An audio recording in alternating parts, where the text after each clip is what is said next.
Good morning, students. Today's in computers class we will read our next topic, that is story speaker of our lesson number 5 AI. Last classes में बेटा हमने AI के बारे में जाना था. What is AI? हमने उससे रिलेटेड टॉपिक्स, उसके एप्लीकेशंस हमने पढ़े कि कहाँ कहाँ वो मोस्टली यूज़ किया जाता है. एडवांटेजेस एंड डिसएडवांटेजेस हमने रीड की थी. होप आप सभी ने इनसे रिलेटेड इंटरनल क्वेश्चंस अच्छे से रीड एंड लर्न किए हैं. आज हमारा टॉपिक है story speaker. It is an add on Google tool to utilise Google's voice recognition capabilities. ये क्या है? स्टोरी स्पीकर हमारा एक गूगल का टूल है जिसे यूज़ करता है गूगल वॉइस को पहचानने के लिए. That let's you create talking interactive stories with using and learning any coding language, जो कि हमारी मदद करता है कि हम बातचीत कर सकें, स्टोरीज के साथ इंटरैक्ट कर सकें, बिना किसी कोडिंग लैंग्वेज को जाने बिना या उसे पढ़े बिना, उसका यूज़ किए बिना हम ऐसा कर सकते हैं कि गूगल का एक ऐसा टूल है स्टोरी स्पीकर जिसकी हेल्प से हम बोलकर अपनी स्टोरीज को रीड कर सकते हैं, हम अपनी स्टोरीज के बारे में पढ़ सकते हैं, उनसे बात कर सकते हैं, उनसे इंटरेक्ट कर सकते हैं. नेक्स्ट है you can create a story in Google Docs. कह रहे हैं आप खुद की अपनी एक स्टोरी भी बना सकते हैं गूगल डॉक्स में. Push a button and play it instantly on your Google Home और any other device with the Google Assistant. कह रहा है आपको एक बटन को पुश करना है, उसे प्ले करना है गूगल होम पर, या आप किसी और गूगल का जो डिवाइसेस हैं उनको भी इसके लिए यूज़ कर सकते हैं, जिसमें आप गूगल डॉक्स में अपनी खुद की एक स्टोरी क्रिएट कर सकें, राइट कर सकें. क्लियर?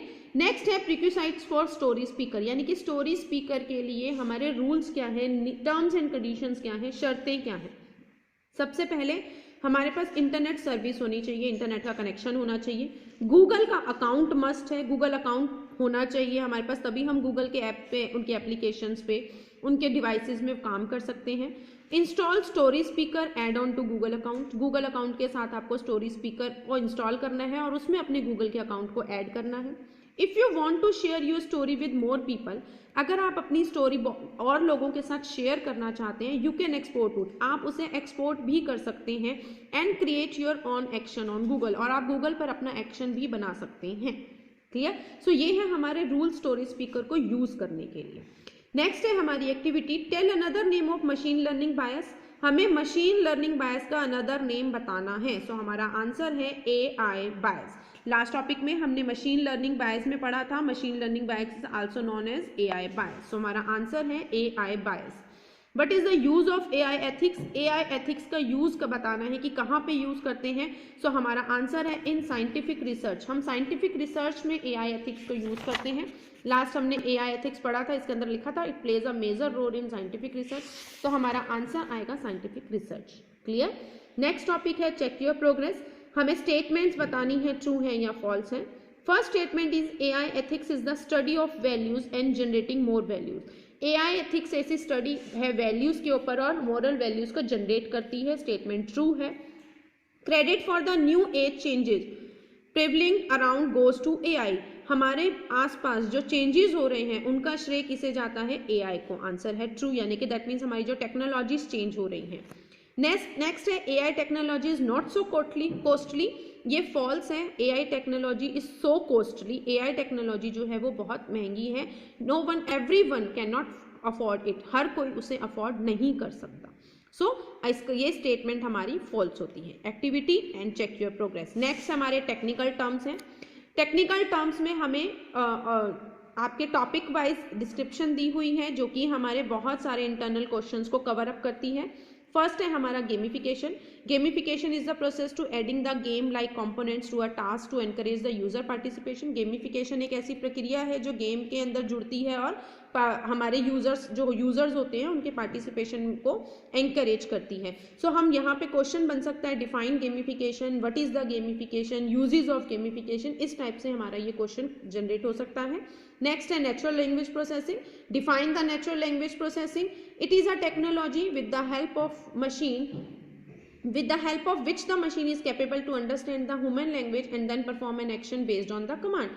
Natural language processing हमारी एक ऐसी टेक्नोलॉजी है जो मदद करती है मशीन की इंसानी भाषा को समझने के लिए और उसी के बेस पर एक्शन को परफॉर्म करने के लिए, यानी कि रिजल्ट जनरेट करने के लिए. नेक्स्ट है computer vision, it is a science and technology of machines which sees, ये क्या है, साइंस और टेक्नोलॉजी है मशीन्स की जो हमें दिखाई देती है। नेक्स्ट है smart home, it is a home which can be manage remotely to control the appliances such as TV, AC and fridge with your smartphone. Smart home क्या है, एक ऐसी डिवाइसेस होती हैं हमारी होम्स में जिन्हें हम अपने फ़ोन से कनेक्टेड करके उन्हें रिमोटली कंट्रोल कर सकते हैं। AI ethics, it is the study of values and generating more values for good or bad, right or wrong। AI ethics हमारी क्या है, वैल्यूज़ के ऊपर ऐसी स्टडी है जो जनरेट करती है अच्छी वैल्यूज़ को, चाहे वो बताती हैं कि जो हमारी वैल्यूज़ हैं, जो हमारी चीज़ें हैं वो अच्छी हैं, बुरी हैं, सही हैं या गलत हैं। Robot ethics, it is the morality of how humans construct, ये हमारी एक मॉरलिटी है कि हमारा बताती है कि क्या इंसान कैसे किसी चीज़ को यानी कि मशीन को कैसे जनरेट कर रहा है, कैसे उसने डिज़ाइन किया है, कैसे वो रोबोट्स के साथ ट्रीट करेगा या किसी और AI एजेक्ट्स के साथ। तो ये हमारी मॉरलिटी, हमारी नैतिकता होती है जब हम रोबोट एथिक्स उसे कहा जाता है। क्लियर, ये हो गए हमारे टेक्निकल टर्म्स और मोस्टली आपके इंटरनल क्वेश्चंस। नेक्स्ट है हमारा टच ग्राउंड पॉइंट, ये भी हमारे चैप्टर से रिलेटेड है, इन्हें आप अच्छे से रीड करेंगे। इनमें से भी हमारे जो मोस्टली जो टर्म्स हैं वो हमारी टेक्निकल टर्म्स में कवर अप होती हैं, बाकी जो हमारे लाइंस हैं, स्टेटमेंट्स हैं, वो भी हमारे इंटरनल क्वेश्चंस में कवर अप होते हैं। तो आज का आपका होमवर्क यही है कि कंप्लीट चैप्टर नंबर 5 आपको रीड करना है, उसके इंटरनल्स आपको लर्न करने हैं with your written practice. Okay students, thank you.